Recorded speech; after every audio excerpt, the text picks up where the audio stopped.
Good afternoon. Welcome back to yoga, episode 37 of Global Freakin Pandemic Yoga. I don't know. It is what it is, right? I hope you're well. I hope you're feeling healthy and strong and that you've had a good couple of days until we were, from when we were together last time. If you're taking live yoga with me, I will see you tonight at 6 o'clock under the portico at the community center where we can chase the shadow and try to stay cool for an hour. But hopefully the rain will hold off. It looks like it might rain a little bit tonight, but I'm hoping we can get class in with no problem. So what should we do today? Any ideas? I thought maybe we would play a little bit with some basic back bending. We haven't done that in a while, and I think that might feel good. And back bending, I like to counterbalance with forward bending, which is what we did in our last class, forward bending and leg lengtheners from the hip out through the heel. So we'll do maybe a little bit of a mix of those two things. I think that sounds like a good idea for today. So lay on your mat, get comfy, arms at your side, palms up. That's it. I'll see you there. I vacuumed today and I just spotted something under my coffee table that I missed. That's annoying. So, come on back. Get in your spot. Get comfy. Tell me what's going on. Talk to the screen. Tell me what's going on with you. Let's see what's going on with the Valdez Davis family. Well, we were at the beach again. Alex is. Did you know that boogie boarding is a whole sport? It's an actual sport. You can watch YouTube videos on boogie boarding, and it's a whole thing. It's like you have to have certain equipment to be really good at it. I just thought you needed a boogie board. And up until this summer, you know, we never went to the beach as a family as much as we are this year because the pool is our favorite hangout. So up until this summer, I always bought my kids boogie boards at like Five Below, and they would crack in, 3 visits, and then we'd go get another one. But this year, because we're at the beach, a couple times a week, I bought better boogie boards, and they're holding up really well, but it got Alex really into it as a sport. I feel silly saying that, but it's a whole thing. So now when we're at the beach, they have it sectioned out, which I appreciate as a mom. I love that they do this. But they have the swimmer area, and then they have the no swim area, and then they have the boogie board surfboard area. But if you're in the boogie board surfboard area, you have to have fins. As a boogie boarder, you have to have these short little fins on that Alex wears for swim practice anyway, but these are a little bit different. They have an ankle strap, so they're styled a little bit different than the ones he has. So when we go down there this weekend, apparently we will be pit stopping at a surf shop in Belmar that he has researched so that we can buy the right fins. I told him we'd split them with them 50-50 because I'm kind of sick of buying sports equipment for one-hit wonder sports, but this is definitely keeping him busy, and he's just super excited about it. And I don't know if the Degnans are watching, but in my evening class on Monday nights, for the last couple of years, Monday or Wednesday night, depending on what time of year it is, I don't know if you're aware, Cedar Grove, but we happen to have the boogie boarding champion of Long Beach Island in that class, Mr. Tim Degnan. So Alex is coming to class with me tonight to talk with Tim about equipment, ankle tethers and fins, etc. So that's pretty neat. So that's what we've been up to. We've been up to researching boogie boarding. Whatever. And Cam is busy making a Power Ranger costume out of marker and papers and tape. That's not going so well, but it's keeping him super busy, so thumbs up. This week we are going tubing down the Delaware with my best friend and her kids on Thursday, so we're really looking forward to that. and we'll get the chance to see some of my aunts and uncles while we're there, and we will socially distance and blow them kisses and air hugs, and that'll be a lot of fun. So that's what we've got on tap for this week. All right, you guys, you're lying on your backs, arms are at your side, palms up, close your eyes, find your breath. This should be old news to you at this point, doing this, right? If you've been taking classes with me for the last, let's see, almost 5 months, virtual classes, or if you've taken classes with me in real life ever, or if you've practiced with anybody, or even if you've just practiced with YouTube in your living room by yourself. Finding your breath at the beginning of class is a pretty common practice. Not everyone does it lying on their back. Some people might choose to do it in a sitting position. Some people go into child's pose, which is kind of a neat way to start a class. I have always just preferred the laying on the back version because I think it enables you to take better stock of how you're feeling that day from that position, because you're not doing anything. If you were doing a child's pose or something, you might feel like, oh, one of my hips is really tight. But it might just be because you're in child's pose. I kind of want you to see how you're feeling from a nothing position, you know? So that's why I started this way. But my original thought process on this was, if you've been taking yoga with me in any venue for a little while, then me saying lie on your back and find your breath is pretty much what we do, right? So eyes are closed, you're inhaling through the nose, drawing the breath all the way down into your low core, holding it there for whatever's comfortable for you. It shouldn't feel forced. It should just be a holding place, and then slowly exhaling it back up, and then starting the process over again. That's what you want to do. Oh, man. I don't know if I said this the other day, but I have started working out a lot earlier than I have been for years. I've been trying to wake up between like 6:30 and 7 and get outside by 7:15, 7:20, which for me is really early. I don't sleep great. Like, I'm awake at like 5:30 in the morning, but I stay in bed. I don't hop out of bed. So since I've been doing this and getting my workout over with by, you know, like the cardio part of my workout over with by 9, I come home and all I have to do is 20 minutes of strength training, and then I'm done for the day. And it tires me out to do it early in the morning. So by the time 8:30 or 9 o'clock rolls around at night, I'm barely focusing on whatever I'm binge watching or whatever book I'm reading, and I'm super ready for bed, which is really nice because I don't think I'm a great sleeper. But it's definitely also slowing me down throughout the day. I feel like my energy is in the morning now, and by like right now it's like 2 something in the afternoon. By now I'm kind of like dry, like drowning in my own lethargy a little bit. So I'm glad to be doing this with you today. Pull your knees into your chest, keep your arms out, palms up, drop your legs over to the right, come into a twist. Let the legs settle first, and then focus on the back of the arm. So opposite arm, opposite legs, legs down first, and then the arm unrolls. I'm wearing that weird sports bra again that's got the built-in padding that feels like a gladiator chest plate. Here's the problem I'm having with my sports bras. I have lots and lots and lots of them, but I only like one. And the one I like is kind of falling apart, and I've looked online to replace it, and I can't seem to find the same thing. But, you know, over the years, from just general working out and yoga and just living an active lifestyle, I have lots and lots and lots of sports bras.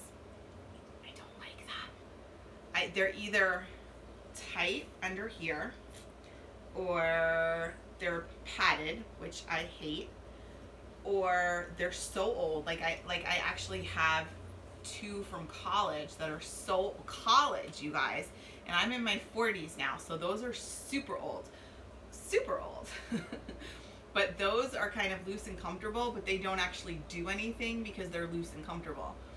The one I love is a black one that I think is literally from like Walmart. I think it was like a 2-pack like 10 years ago, black and white, and the white got really gross and grungy and I got rid of it.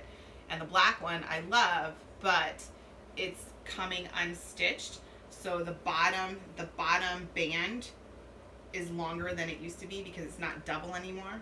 It's a mess.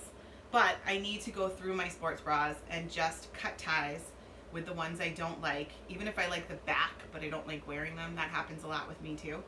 And get rid of them and replace them with like just maybe 3 that I really like. I pretty much need like black, and white. That would be perfect. But that's something I'm thinking about doing. I haven't made the jump yet. Sports bras and tank tops. I have millions and millions and millions of both. All right, pull your knees up into your chest. Come on into a happy baby, or one hand on each kneecap. Let the weight of your arms pull your hips wide, and just find your movement, front to back, left to right, whatever feels best.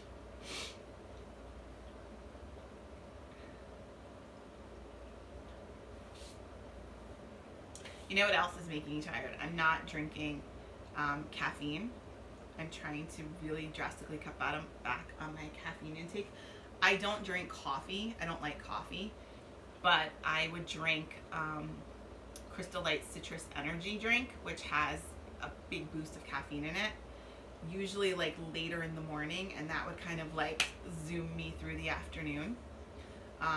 Some of you may be disgusted that I drink that because it's got artificial sweetener in it. It's got a lot of caffeine in it. It's got a lot of, which is why I'm not drinking it anymore. But to put things in perspective, 10 years ago, what I used to do instead of that, so it's actually gradually gotten better. I used to drink Diet Mountain Dew, because like that battery acid green soda that people put in baby bottles in, you know, the Blue Ridge Mountains for their babies, that's what I would drink, and that would get me like rocket ship me through the day. And then I gave up soda, so I don't really drink any soda anymore, and I had to find a caffeine substitute because my my Starbucks iced tea lemonade is caffeine free, so this doesn't do it for me. But I think that's also causing me to be a little tired. All right, drop your legs to the other side. That was a big happy baby, a good hip opener. And then extend your arm out after your legs have settled. Do any of you do this at home? I love this pose. It's really simple. It's I think it always feels good unless you've got like some kind of sciatica or like piriformis issue in the back of your hip, in which case you're really going to feel it. But you're going to feel it because you need it, not because you don't need it, you know? But this is a good one to do. If you don't have your own home practice, and you only practice at home when you're doing maybe my classes on YouTube, or maybe you do yoga with Adrienne or somebody else, it's good to have a couple poses that you can just do on your own, so that if you don't have 45 minutes or an hour or even half an hour, you can take 10 minutes and just do something that's going to feel good and effective and feel like you had a little yoga in your day. And this twist is one of those good poses to keep in mind for that.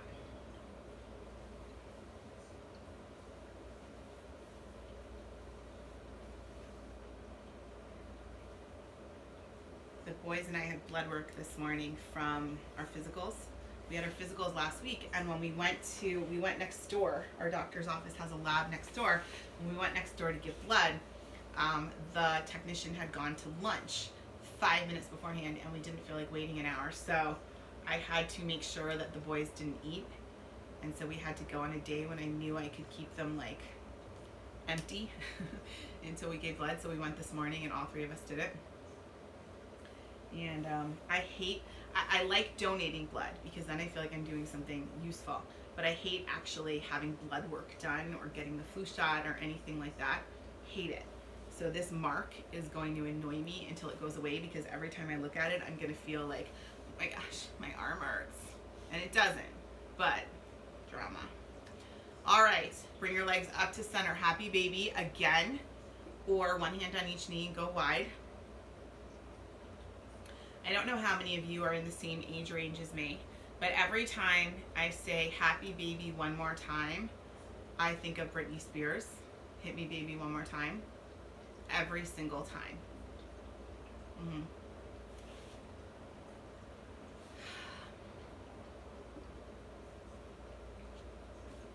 So we're going to play with back bends a little.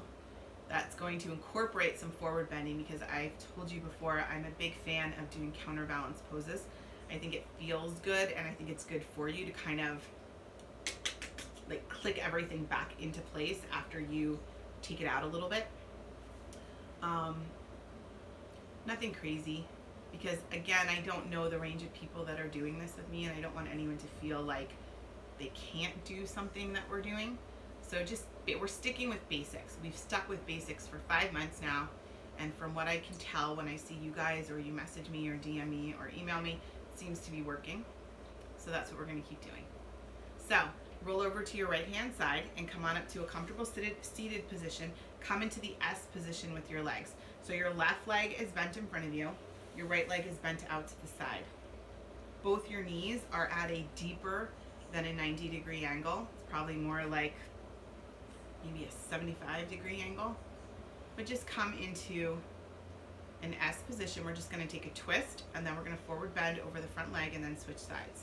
Okay, so right hand comes to the outside of the left knee. Left hand on your fingertips comes behind you. Press into the ground with the back hand. Turn the back shoulder behind you, and then bring the right shoulder around. Try to keep both hips down on the ground, the back of both hips down on the ground. Don't roll all your weight into your left hip.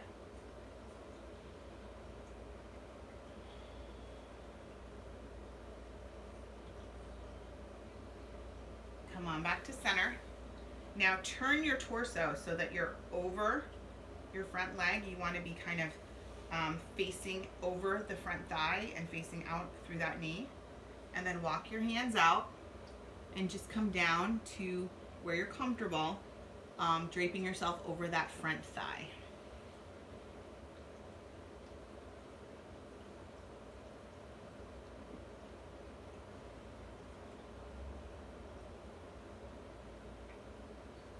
This is a little bit of a twist, but it's also a forward bend, so you're lengthening your spine from the tailbone out through the crown of the head. I also feel this in my hamstring, which is kind of a surprising place to feel it, but I feel this in the back of my left thigh and my hamstring a little bit. I think it's because I'm anchored down through the back of my left hip, and I'm pulling out through the crown of my head, but keeping that anchored, and my knee is going in the forward direction as well. So I think it feels kind of good. It's getting less actually, so it must be releasing something. But I don't know that I've ever felt that there before, so that was a little different. Wild and crazy.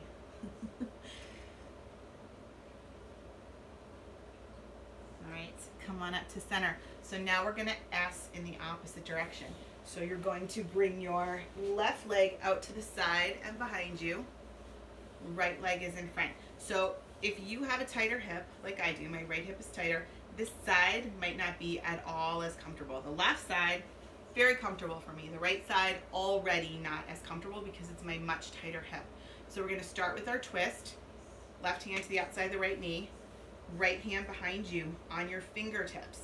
So find the rotation in that back shoulder, the right shoulder first, and then start to twist, looking behind you over the right shoulder.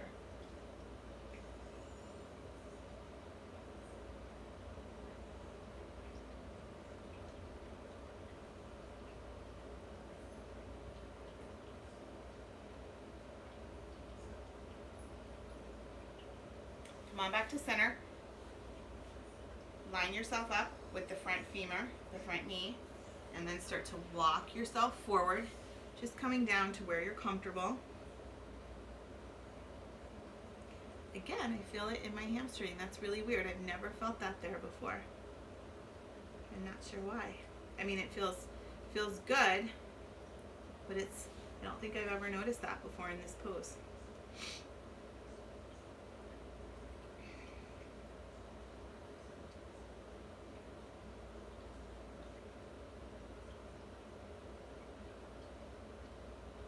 Right, come on up. Let's come on to hands and knees, shall we? Okay. Spread your fingers nice and wide, thumbs pointing in towards one another. Fingers spread wide, pinkies going out to the side, pointer fingers going straight ahead. And we're going to start to cat and cow. Remember when we did this the other day? I don't think I mentioned it, but then I was talking with one of you, and you were telling me that you felt like this hurt your elbows. It hurt your elbows, is what you were saying. And I think that the reason that would happen is because you were hyperextending. And I try to remember to say this, but sometimes I just drop the ball on this. If your elbow creases, see this white part of the inside of my elbow on both arms? It's facing you, right? You can see it. If it's facing me, if your elbow crease is facing me, then that means you're hyperextending your arms. You want to turn the elbow creases in and put a tiny little bend in there so that your elbow creases are facing in towards one another. That's how you know that you're not hyperextending the arm and you're less likely to have anything feel uncomfortable. Okay? Curl your toes under if they're not. Walk the toes in towards you so that you get a big stretch in the arch of your foot here, and then start to cat and cow, moving on your breath. So inhale, drop your head, press your spine up. Exhale, arch your back and look up, and then move on your breath here.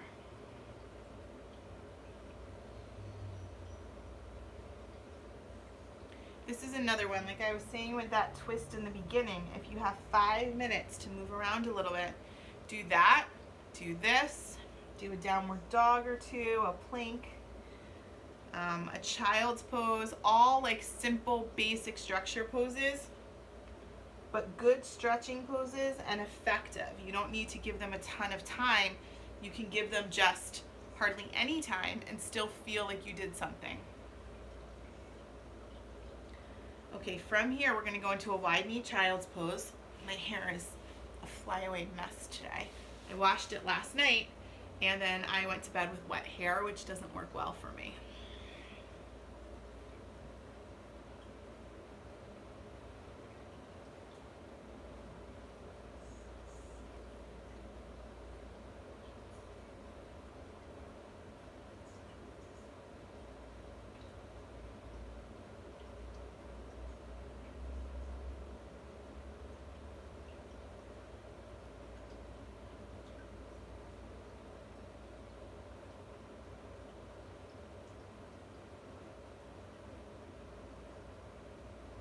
Let's come down onto the crown of our head. So bring your knees a little closer together, but not right on top of each other.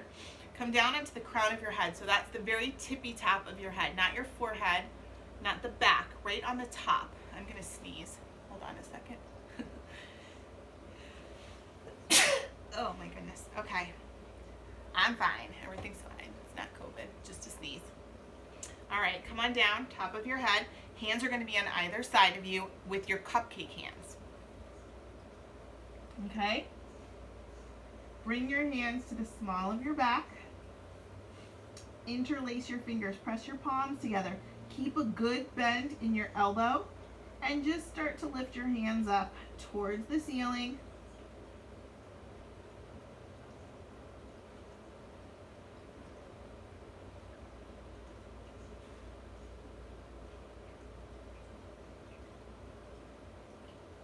Nice deep breath in. Exhale the hands to the floor and come on up. When you do that pose, even if you don't get your hands very high off your back, I know for some people that's a marker of like how well you're doing the pose, how high you can get your hands off your back. It doesn't mean anything. If your back muscles are very, very tight, you're probably not going to lift real high. This is shoulders and back. You're probably not going to lift super high, but if you lift even a little bit higher every single time, you're starting to break up that tightness, and that's the whole point of doing the pose. It has nothing to do with how high you can get your shoulders off your back. It's just doing a little bit more each time to release some of that tightness and relieve some of that tension in your shoulder girdle as well as across the muscular structure of your back. So make sure when you do that, if you're in a class or in a studio or in one of my classes, don't look at what anyone else is doing. Just focus on how it feels in your back. That's all you want to pay attention to there, okay? Hands in front, fingers spread nice and wide. Curl the toes under, lift the hips, come on up into your dog.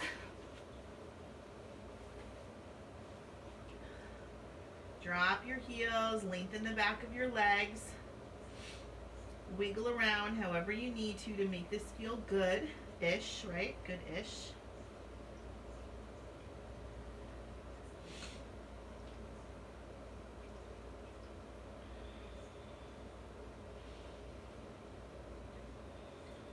Nice deep breathing here. Let's take 5 deep breaths. 5 inhales and 5 exhales.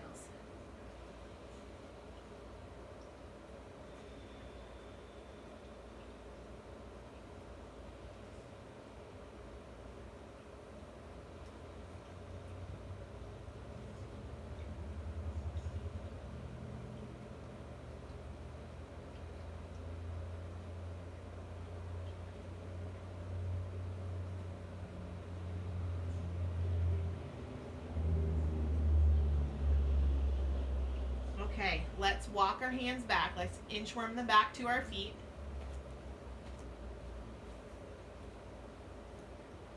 Forward bend. Press out through the back of your knees so that your legs really get a good chance to lengthen. If this is super tight and you tend to bend your knees in this position, that's fine.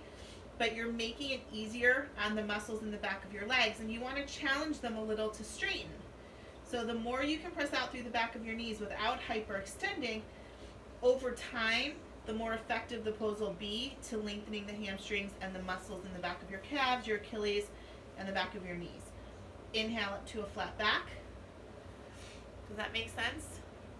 You know, like you don't want it to be torture, but you also don't want to make it so simple that you don't ever get the stretch, right? Exhale and fold. Inhale up, flat back. Arch your back, stick your tush out. Exhale and fold. One more time. Inhale up. Exhale and fold forward.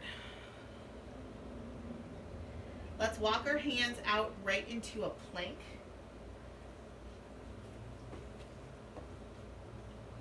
Shoulders over the wrists, hips are high, press out through the heels, lengthen out through the back of the leg.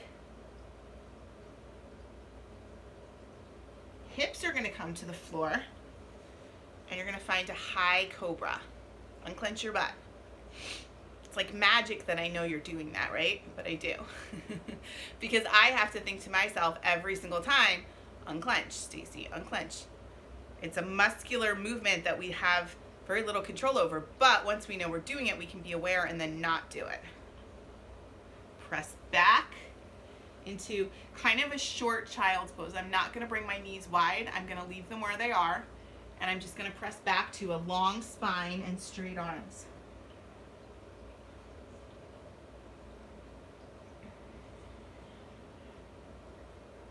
Inhale forward, high cobra. Finding a nice back bend here. Dropping the shoulders, rolling them back. Sliding the shoulder blades down our back. Unclenching. Pressing back. Adjusted child's pose.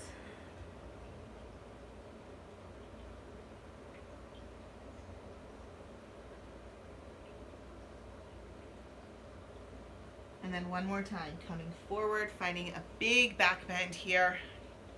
Hips are off the floor. Sometimes it's nice when you're in this pose to adjust as you're in it. Bend the elbows a little, soften, hug them in, lengthen through the neck, unclench, slide the shoulder blades down your back. And then we're gonna come all the way down and we're going to come into windshield wiper, okay?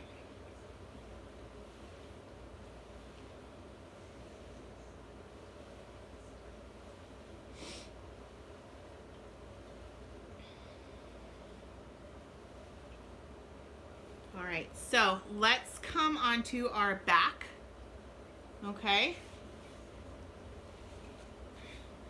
For bridge pose.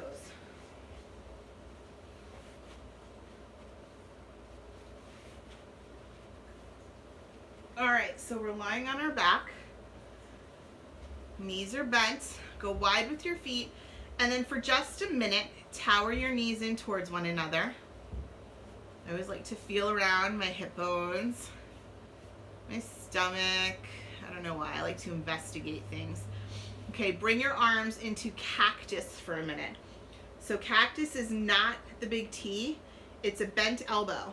If you can bend them comfortably and keep the whole back of your hand and the back of your wrist on the ground, then do that. But if you get to be too bent and things start to bubble up, then you have to go wider with your angle, okay? You want everything to be flat on the ground. You want the knees to tower in towards one another so there's not a lot of effort going on your part.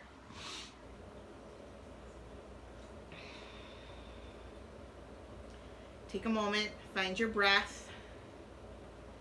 This is one of those poses where it seems like you're just lying on the ground, but you're not. You're opening the shoulders and you're softening them, which is what we need as we start to approach a couple different back bends.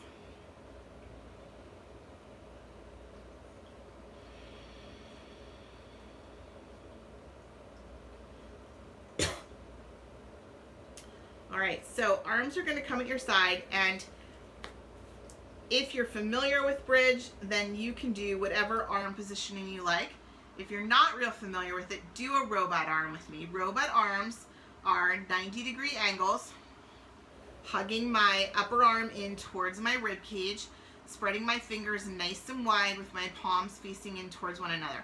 And the reason this is an effective way to put your arms is because you can press down through the backs of them, feel really secure, and get a little extra lift without having to necessarily find a bigger back bend right out of the gate. Okay? And then you can play. So you can start this way and then adjust as you go. But if you're newer to back bends or bridge or yoga, this is a good way to practice getting comfortable with it. So everybody find their arm positioning. Walk your feet in towards your tush a little. And remember, this is mostly a pose where you feel your way through it. As you go, you adjust your feet, you adjust your elbows, you adjust your arms, you roll your shoulder blades in. You can't see what you're doing, so you go by feel. So on an inhale, lift the hips. I like to roll my upper arms in towards one another. Keep the whole foot flat on the ground. Don't let your heel lift. I know you can go higher if you let your heel lift, but going higher isn't winning the pose, and it's coming out of alignment to allow the heel to lift. Keep the whole foot flat on the ground. Press down through the backs of those arms to get a little lift in the chest. So belly button's going towards the ceiling. Your chest is going towards your chin, but you shouldn't feel smothered. You should feel like you can carry on a conversation pretty easily. And then lastly, don't let the knees go way out to the sides. Keep them in alignment with your hip bones. Nice big breath in. Exhale, lower down. Let's find our happy baby, or one hand on each kneecap. I know that was a lot of talking and a lot of information that I shot out at you, but you want to be careful with back bends to find your alignment, because you don't want to leave feeling like you crunched your back or you did something that's going to feel bad for a couple days. I can't emphasize enough, you always want to protect your back and your knees in yoga, always, in anything, but yoga is what we're doing, so that's what we're going to talk about. So here's a good thing to do. Let's bring our legs out long in front of us. take your hands, find your hip bones. Your hips, I know I've said this before, but I know some people think it's a little bit sketchy. Your hips are not, when you're talking about yoga, you're not, you're not getting a dress fitted. You're not talking about your hip measurement. You're talking about your hip placement. It's not on the side of your body. It's on the top of your body. And regardless of what size jeans you wear or what you look like when you look in the mirror, almost everybody's hip bones anatomically are in the same place. So find your hip bones. Mine are right here. And when you come into your bridge, that's kind of where you want to keep your knees in alignment with, which is why I said before, don't let the knees go wide. Even though you have to muscularly hug into the midline and use those quad muscles and it takes more effort, it's safer and it's better for your alignment to keep the knees in alignment with the hip bones. Okay, so let's come up into another bridge. I want you to try to make it a little tiny bit bigger than you did before and move on your breath with this. Okay, so get yourself set up and then on an inhale, lift. Line the knees up with the hip bones, right? Now, if you do something different with your arms, now would be the time to do that. You can bring them underneath you and clasp. Some people like to put them underneath their hips and give themselves an actual lift. You can do whatever feels best for you. Keep the knees from going out too wide. Roll the shoulder blades underneath you so that you get a little tripod. Nice big breath in. Exhale, lower down. Let's do the opposite action right away. So happy baby.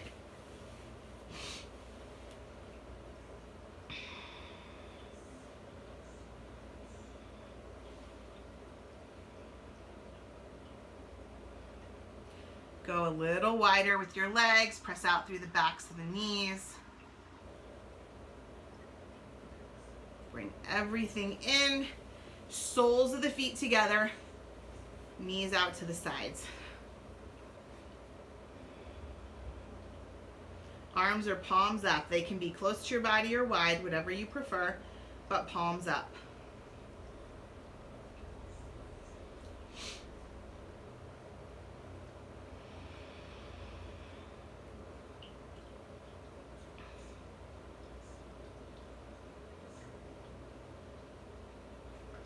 All right, let's pull our knees in, cross at the ankle. I don't know why I like doing that, but it's helpful. Cross at the ankle, hug the knees in, rock yourself up, and come on over onto hands and knees. So I'm in my living room right now, and right next to me is my kitchen, and then on the far end of the kitchen is a door that goes out to the driveway. So I think my husband's coming home early from work today.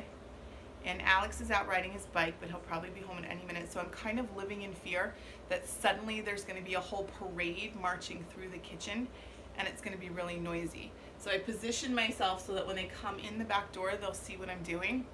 I don't know if it'll make a difference though. So let's cat and cow for a second. Curl the toes under. Inhale, drop the head. Exhale, arch the back and look up.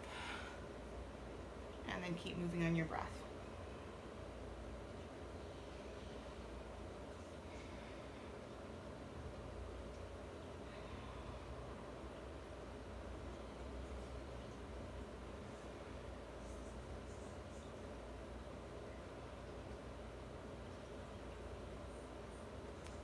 Hair has run amok.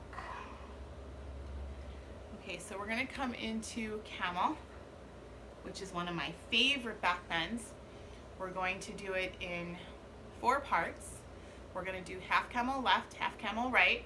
We'll do a higher double camel, and then we'll do a lower version if people want to find a slightly deeper back bend, but you don't have to do that. You can do whatever feels best for you. So even though I am on a yoga mat, on a carpet, I still am going to fold up a blanket and put it under my knees. See, the circus, I knew it. The circus is coming through the kitchen door right now, but hopefully they will be quiet. So, but the dog's gonna start. See, we're gonna have to move through this quickly. I just said that I knew you were coming home early, but I didn't know what time. And I knew it was going to be like a circus going through the kitchen. So put your knees on whatever you want to put them on. Curl your toes under. So this is how we're going to start our pose, because you have to reach a little less deep into the back bend, which I think is a good way to ease your way into it. So we're going to start with half camel left. So my left hand is going to reach for the outside of my left heel. Right arm comes up, and I find my back bend. I'm pushing my hips forward and my pelvis forward. I'm not leaning back into the back bend with my butt. I'm pushing forward.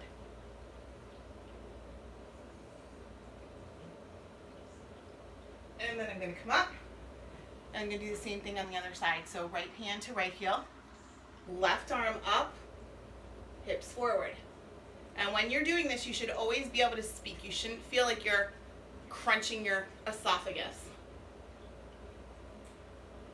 All right, come on up. Find a wide knee child's pose for just a second to counterbalance the back bend, right?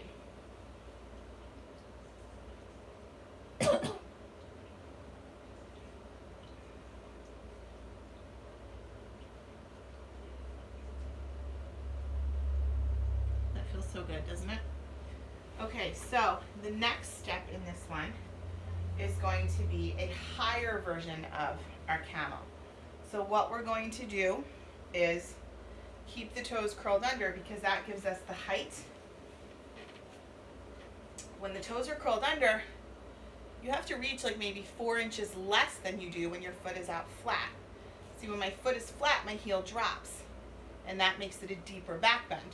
So curl the toes under. Choose a hand, whichever side feels looser in the shoulder. Hips are going to come forward. Shoulder blades are going to roll together on your back. And again, you should be able to talk. You shouldn't feel like anything in the front of your throat is being crunched. Okay?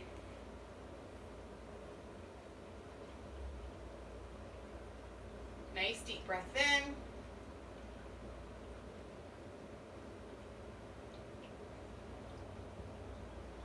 And then come on up.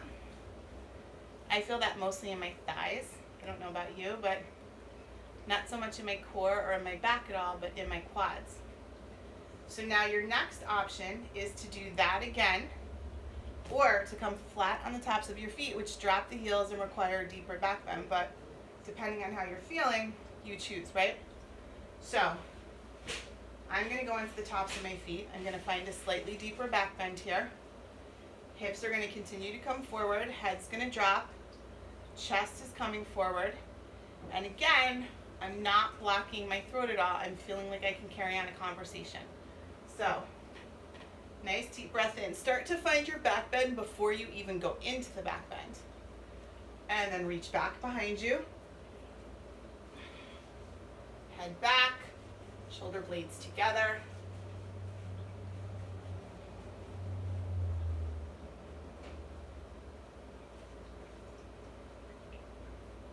On up and go right into your wide knee child's pose.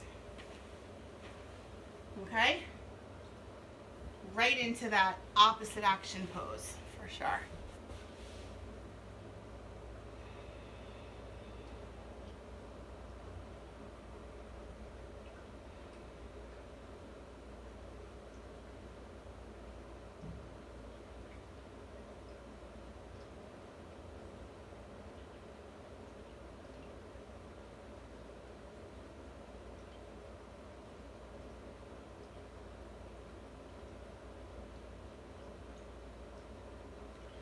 Right, that was good stuff. So what I want you to do now is lie on your back.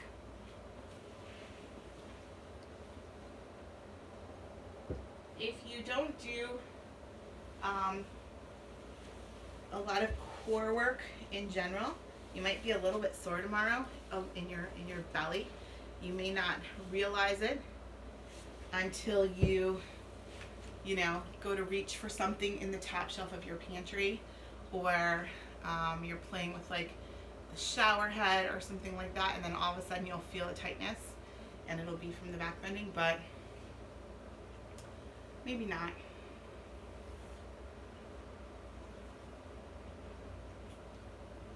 Arms are out, palms are up, big T. Legs are going to come straight up in the air, and you're going to flex your feet and press out through the backs of your knees. So it's as if you were doing a flat back. You know, when we do our 3 flat backs when we're standing, it's as if you're doing that, but you're lying on your back doing it. Cross your right ankle over your left, nice and tight. Keep the legs straight. So what did we cross? We crossed left over the right, right? Left over the right. So left ankle crossed over the right, nice and tight. You're going to drop your legs over to the right. Keep the arms down, but get the legs down first, and then pay attention to the back of the left arm. So legs are going to the right. The left arm is the one you want to keep snuggled down in the ground.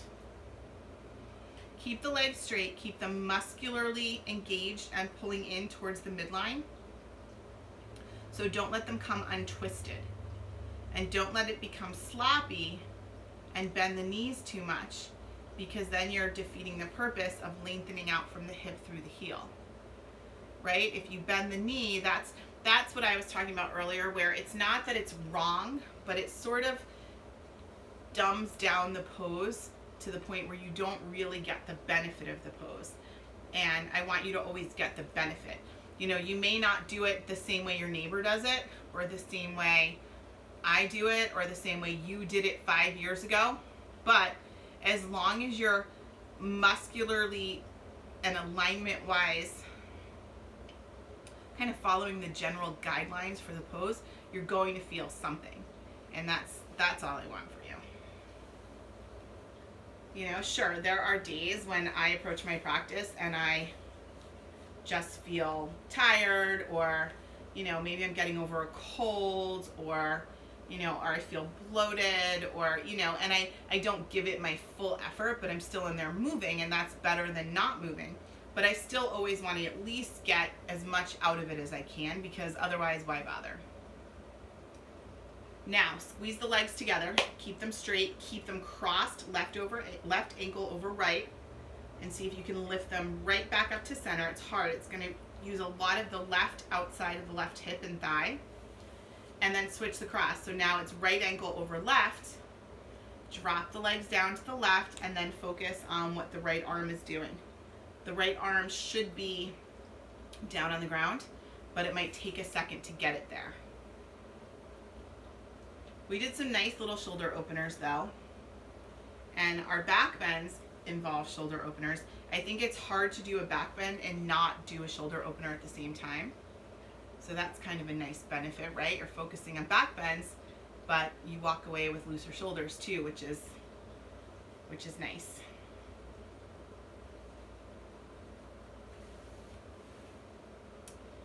If you are typically in my Friday morning class at the community center, we were canceled last week because of inclement weather.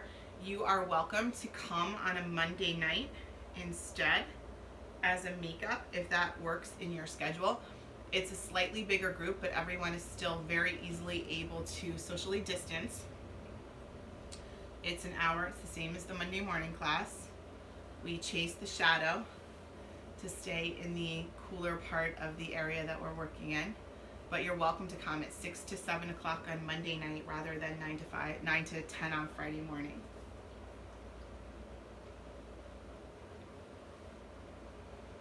All right, keep the legs straight, keep the ankles crossed, bring them back up to center, uncross them, and then very slowly, with a lot of control, lower the legs straight down to the ground and come right into your resting position with your arms at your side, palms up.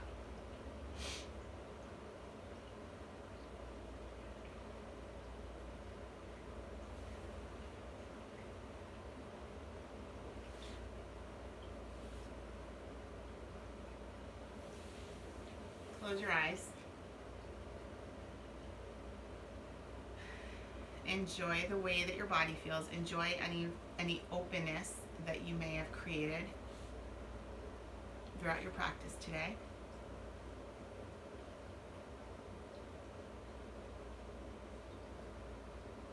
Enjoy that little bit of muscular fatigue that you may be feeling. It's always a nice feeling when you do any kind of exercise and you can physically feel like you put effort into it when you're done. You know? I hate when I work out in the morning and I come home and I'm dripping and I have to shower because I feel like it takes up time that I need to do other stuff. Except I feel like that sweat is kind of the reward, you know, of a good workout. So I hate it and I love it at the same time. It's a love-hate relationship, just like that little bit of yoga fatigue. Like, you know, depending on what time of day it is that you're watching this, you might have to get up and go. Or maybe it's 8 o'clock at night and you're ready to take a bath and get into bed. But just enjoy it for the moment. Lay here and enjoy that heaviness, that muscular heaviness. Enjoy the feeling of things being in alignment. Listen to the sound of your breath.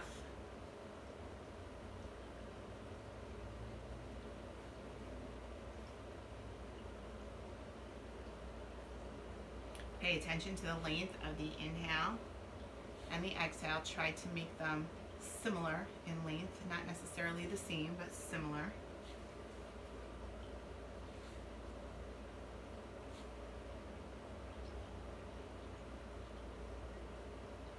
Let your mind wander. Try not to focus on any one thought in particular for any specific amount of time.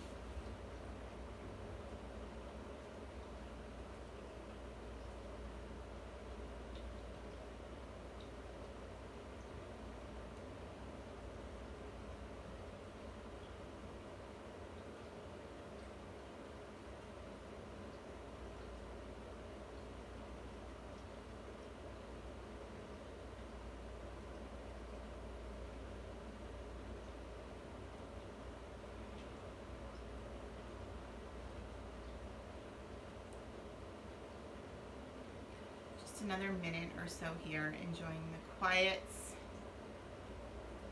taking a moment to thank yourself for making time today to practice and be really present in the moment while you were on your mat.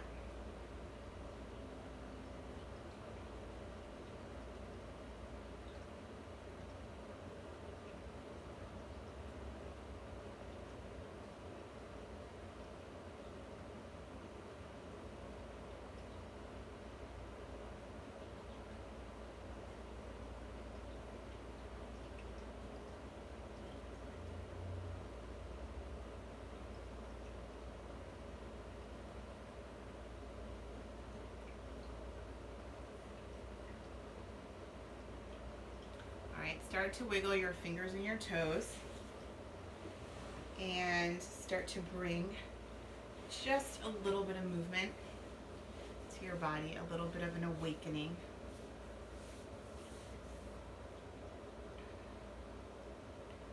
When you are ready, you can either roll right up to a comfortable seated position, whatever that is, or you can go to your right hand side and press up to a comfortable seated position. Hands come to your heart in prayer. So we're going to close with the sound of Om today, as well as the word Namaste. The way that we do Om is to inhale, exhale, inhale, and then on the second exhale, you just release the sound of Om, which is just a nice vibration in the back of your throat. So you can do it or not do it, or just listen to me, whatever sits best with you. Okay? So hands come to your heart in prayer. Take a nice deep breath in. Exhale. Inhale. Out.